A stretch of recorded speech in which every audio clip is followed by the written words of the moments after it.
Hello, my name is Philippe Girard, a professor in the history department at McNeese State University. And I'm Amber Hale. I'm from the biology department at McNeese. Welcome to Your Grandma Rocks, where we explore the lives of famous women in history. Welcome and bienvenue à nos amis francophones. Vous écoutez la radio de l'Université McNeese.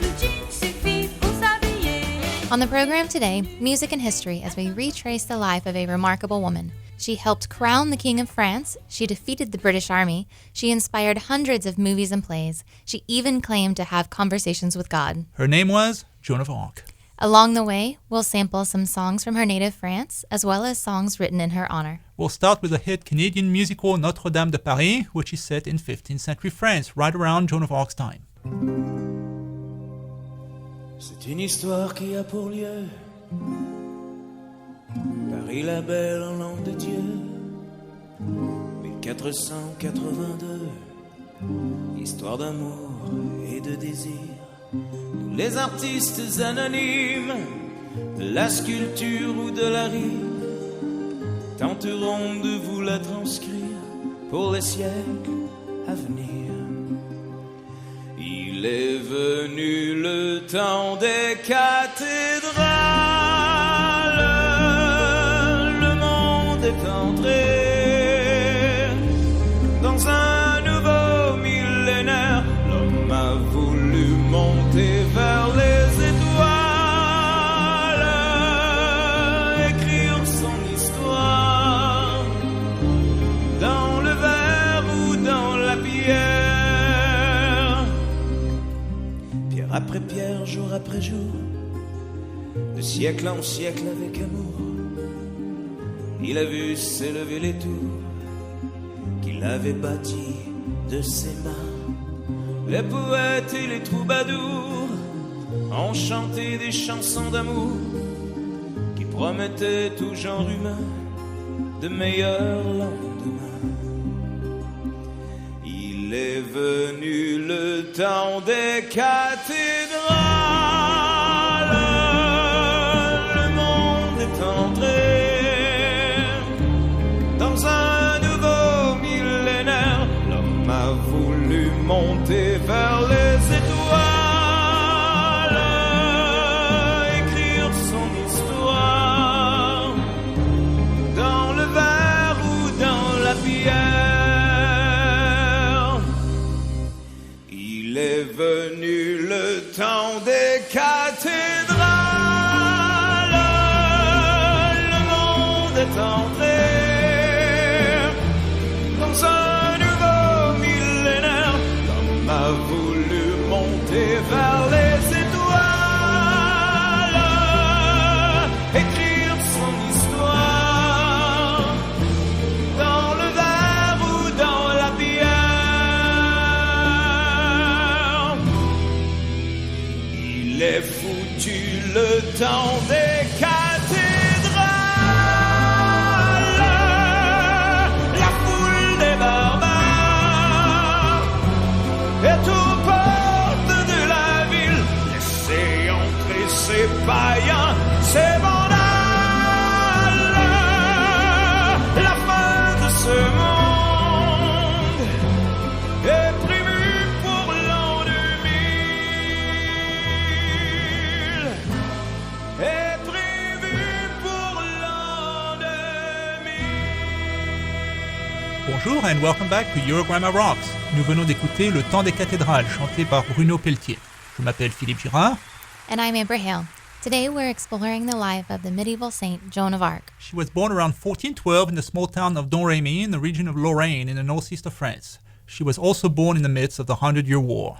The war began as a dynastic dispute between the son of the previous French king, Charles, and his rival, the Duke of Burgundy. The English king took this opportunity to invade France, and soon enough, the country was torn apart between England, Burgundy, and Prince Charles. Not a nice time to grow up as a little girl. No, she came from a family of middling peasants. They were not rich, but they had some land and a house of their own. Amazingly, this house has survived, so you can go to Lorraine and actually visit the place where Joan of Arc was born 600 years ago. Wow. We don't know much about her early years, except that she was very pious. Supposedly, she worked as a shepherdess. At least that's how she's usually represented in history books in France. Her life was thrown upside down when, at age 13, she started hearing voices from God. He gave her 2 missions: to kick the English out of France and to ensure that Charles be crowned as the rightful king of France. She was terrified. From the get-go, we can analyze her life story in conflicting ways. We can dismiss her as a loony or a liar, or we can take her testimony at face value and conclude that she was genuinely God's messenger. I'll let you be the judge.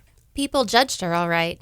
To her childhood friends, she was a loony and a liar. Her fiancé was not too pleased either. When she explained that she wanted to dedicate her life to her mission instead of marrying him, he sued her for breach of contract. I never knew she was supposed to be married. Me neither. I came across this interesting tidbit when doing research for the show. That's not the kind of thing that I was taught as a kid when I was growing up in France.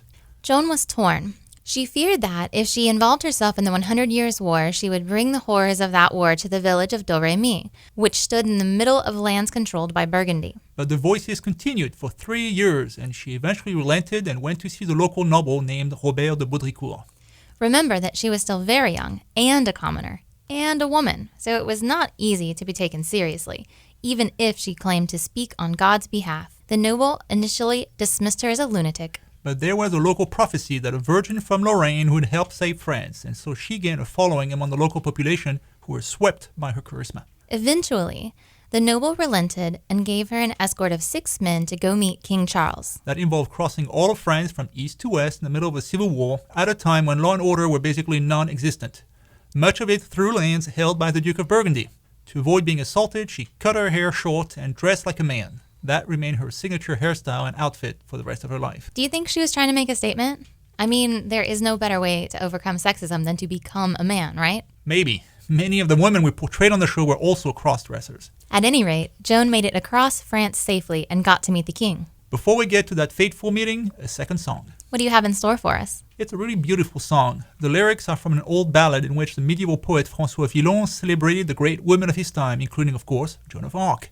The ballad was put to music in 1953 by Georges Brassens. Here's La Ballade des Dames du temps jadis.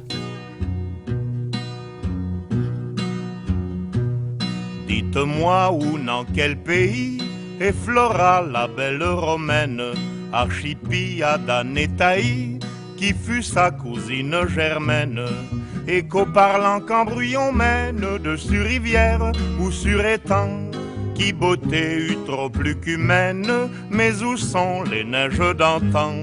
Qui beauté eut trop plus qu'humaine, mais où sont les neiges d'antan?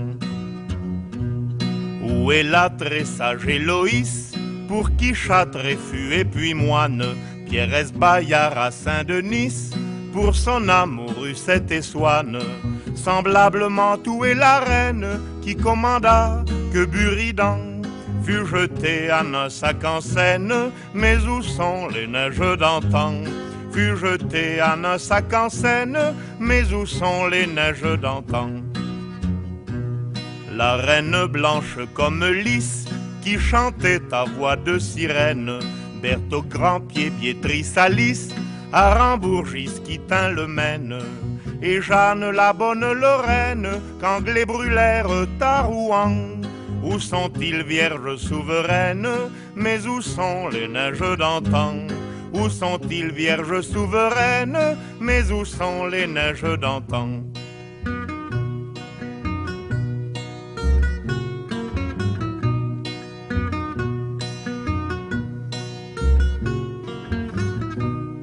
Prince n'enquéré de semaine, où elles sont nées de 7 ans, que ce refrain ne vous remène, mais où sont les neiges d'antan? Que ce refrain ne vous remène, mais où sont les neiges d'antan? Welcome back. I'm Amber Hale, co-host of Your Grandma Rocks, your favorite women's history show on KBYS. Et je suis Philippe Girard. Vous écoutez la radio de l'Université McNeese.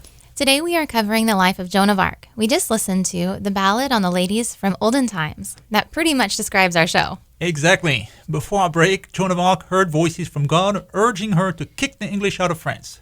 After crossing the whole country from east to west, she showed up at the castle of the wannabe king of France in February of 1429.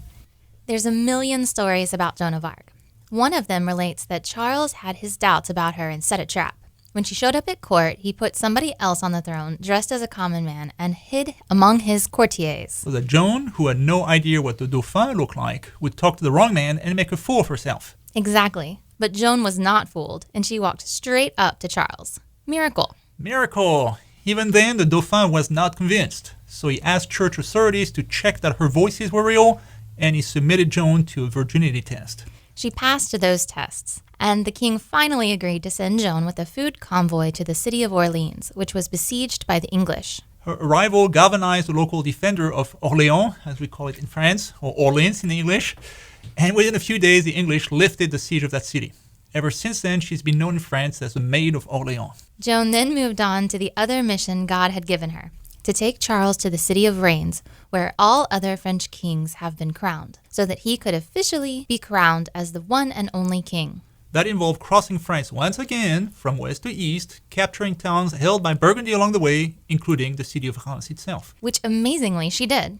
And that's how the Dauphin Charles became King Charles VII. By that point, Joan was famous all over France. She was not a soldier or a noble, or even a man, but she managed to overcome all prejudices by dressing like a man, remaining a virgin, and insisting that she spoke on God's behalf. Stories about her miracles circulated everywhere, and people even consulted her on fine points of theology or who should be Pope in Rome.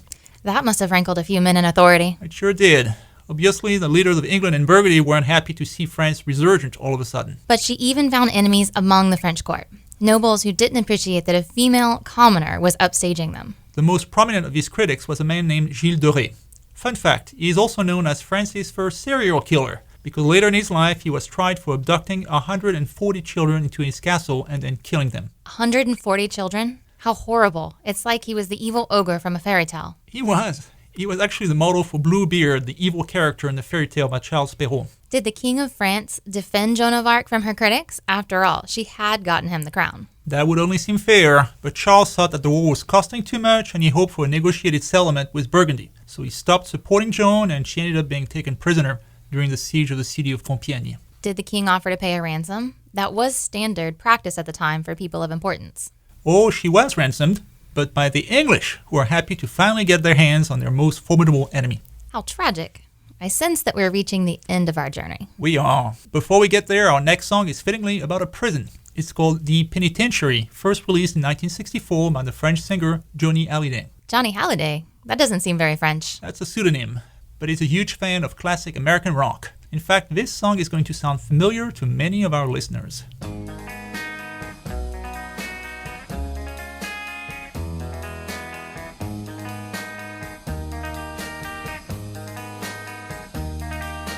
Les portes du pénitencier bientôt vont se fermer. Et c'est là que je finirai ma vie comme d'autres gars l'ont fini.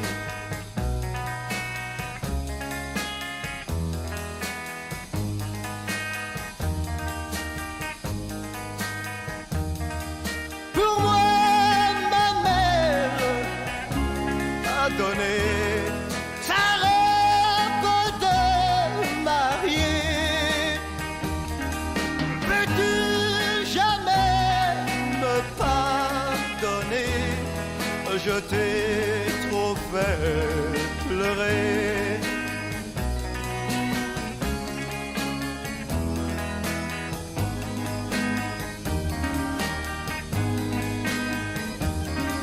Le soleil n'est pas fait pour nous, c'est la nuit qu'on peut tricher. Toi qui ce soir as tout perdu, demain tu peux gagner.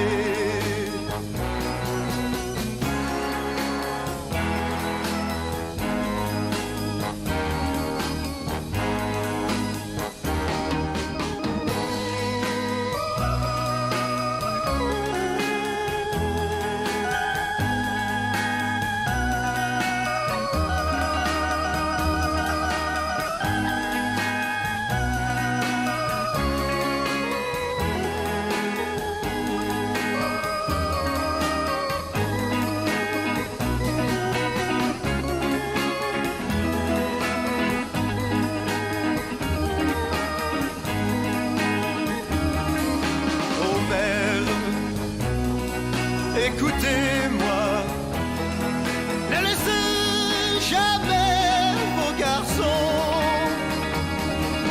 Seule la nuit, traîner dans les rues, ils iront tout droit en prison.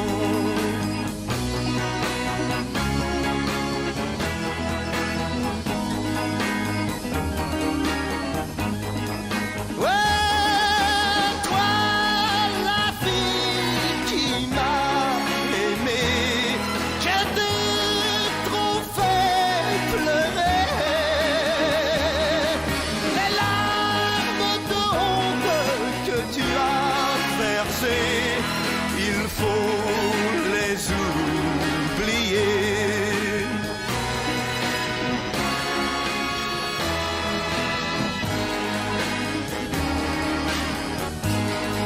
Ouais, les portes du pénitencier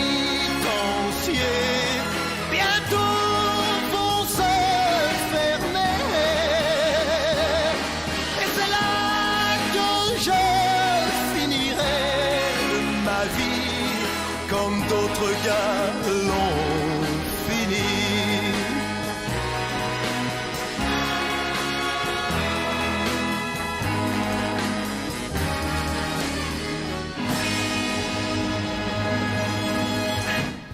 Bonjour à tous, nous venons d'écouter Le Pénitencier par Johnny Hallyday.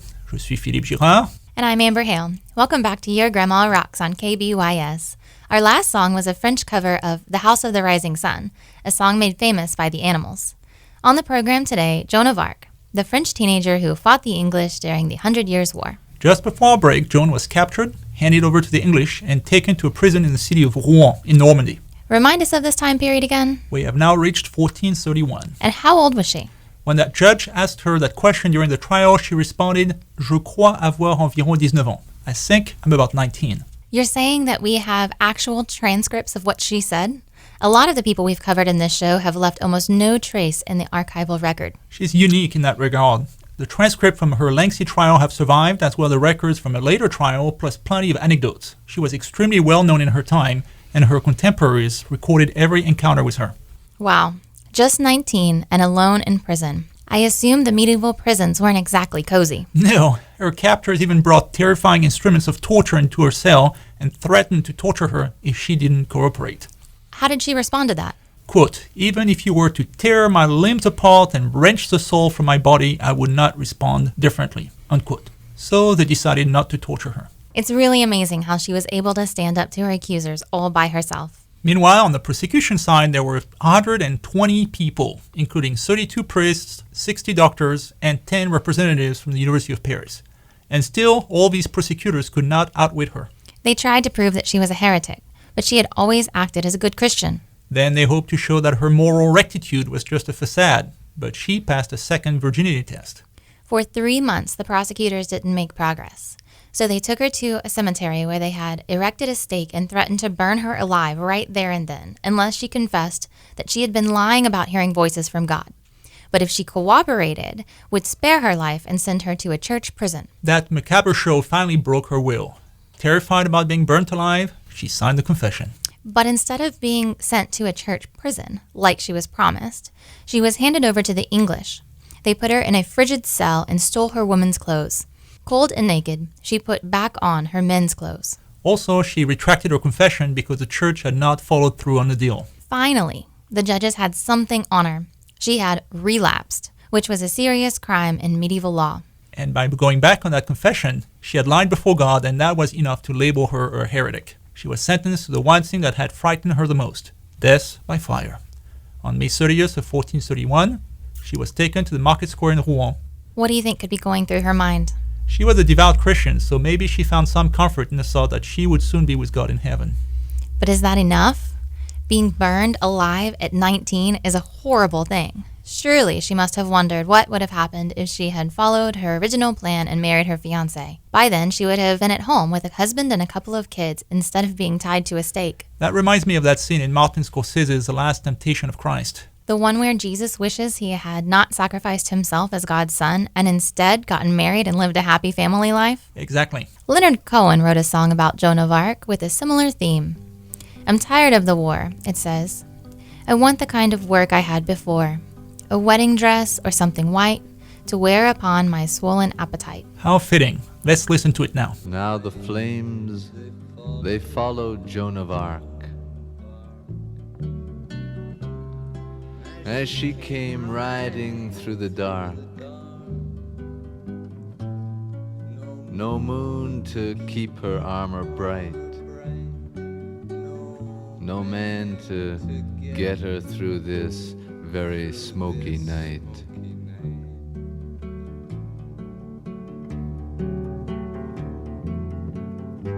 She said, I'm tired of the war. I want the kind of work I had before, a wedding dress or something white to wear upon my swollen appetite.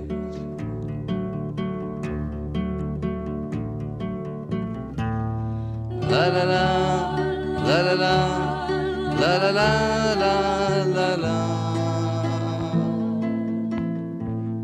la la la, la la la, la la la,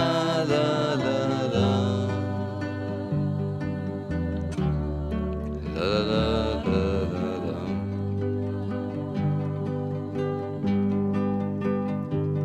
Well, I'm glad to hear you talk this way. You know, I've watched you riding every day, and something in me yearns to win such a cold and lonesome heroine.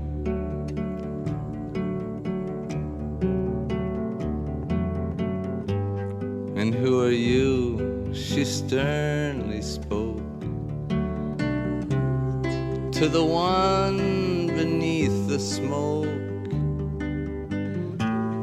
Why, I'm fire, he replied, and I love your solitude. I love your pride.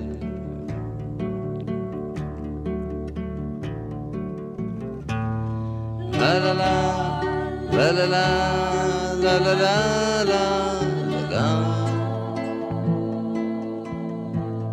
la la la, la la la, la la la, la la la, la la la, la la la, la la.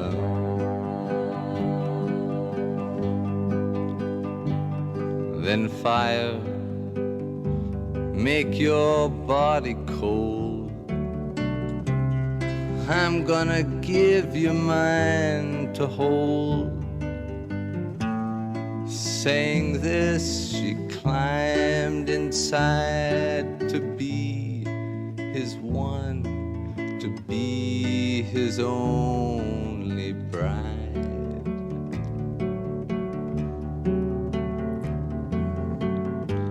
And deep into his fiery heart, he took the dust of Joan. You're listening to Your Grandma Rocks on KBUIS. I'm Amber Hale. Et je suis Philippe Girard.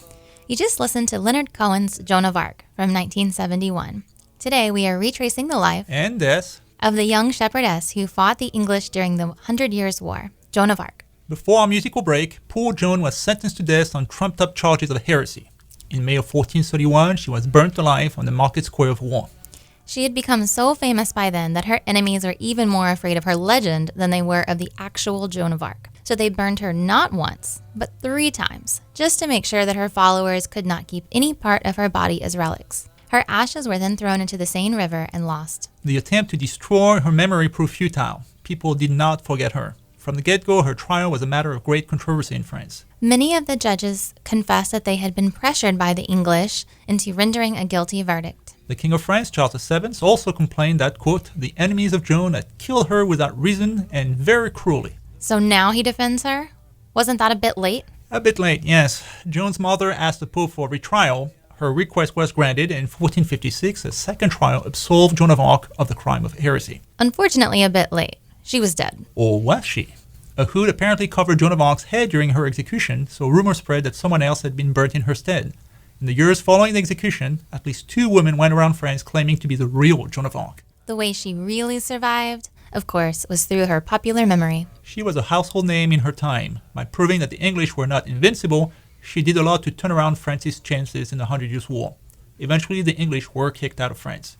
The cities of Domremy, Chinon, Orléans, Reims, and Rouen, all those that she had lived in, are now all in French hands today. And you can visit them all as you retrace the life of the tragic Maid of Lorraine. So you've forgiven the English for killing Joan of Arc, right? You're all friends in Europe now. Not quite there yet. Just give me another 600 years. Wow. After her initial brush with fame, Joan was forgotten by the general public for a few centuries, until the documents related to her trial were edited and published in the 19th century. To the Bourbon kings who ruled France at the time, she symbolized a union between church and king that had made France great. But when France became a republic later in the 19th century, Joan also became an icon for the secular patriots who wanted to reclaim Alsace and Lorraine from a German occupation. And so during World War I, Joan of Arc appeared on many propaganda posters. And movies. She was the subject of a 1916 epic by Cecil B. DeMille designed to rally U.S. support for the French cause. The movies kept coming. Joan of Arc was a personal icon for Ingrid Bergman, who played her in a 1948 movie by Victor Fleming, and again in a 1954 movie by Roberto Rossellini. Plays, songs, paintings, you name it. She has been depicted in countless ways. The Catholic Church that once sentenced her to death has now embraced her as well. She became a saint in 1920 and is now officially one of the patron saints of France. What a life. Quelle vie incroyable en effet. Do we have time for another song? We do. It's a cheery one that is sure to brighten your day. Printemps by Cœur de Pirate.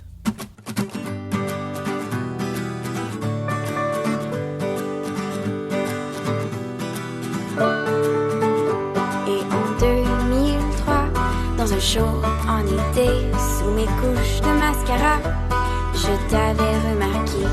Et tant d'années plus tard, je t'ai vu et j'ai pensé aller à ta rencontre, voir si tu as du temps à m'accorder. Mais toi tu ne sais pas que je t'aurais tout donné le jour où dans tes lunettes mon regard s'est plongé. Et toi tu ne sais pas que je voudrais bien de toi. C'est bien triste, ce sera dans cette chanson seulement. Les branches tombent sur le sol et rien ne peut changer. Dans mes rêves préconçus, je me suis laissé aller, mais mon désir incertain reste un bien trop lourd secret. Les branches restent bien au sol et je me tairai à jamais.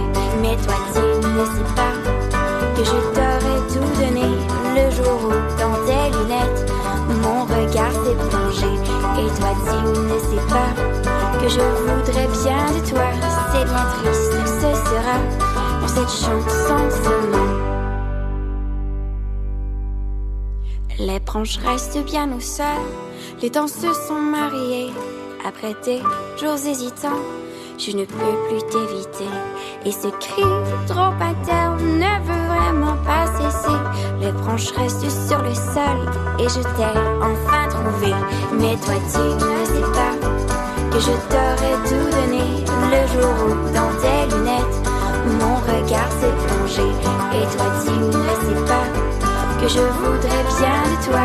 C'est bien triste, ce sera dans cette chanson seulement. You're listening to Your Grandma Rocks on KBYS, a show about remarkable women from centuries past. I'm Amber Hale. Et je suis Philippe Girard. Vous venez d'écouter Printemps par Cœur de Pirate. Today we retrace the life of Joan of Arc, the young maid from Lorraine who became a French hero of the 100 Years' War and then a tragic victim of medieval justice. We're glad you could join us on this journey. This program was funded by a Juliet Hardner Grant for Women in the Humanities. For more information on how to help finance fellowships at McNeese, contact the Foundation at 475-5588. This program was also sponsored by the History Department at McNeese. To apply for a degree in history or other fields, contact the McNeese Admissions Office at 337-475-5504. Thanks for listening and goodbye. Merci, au revoir.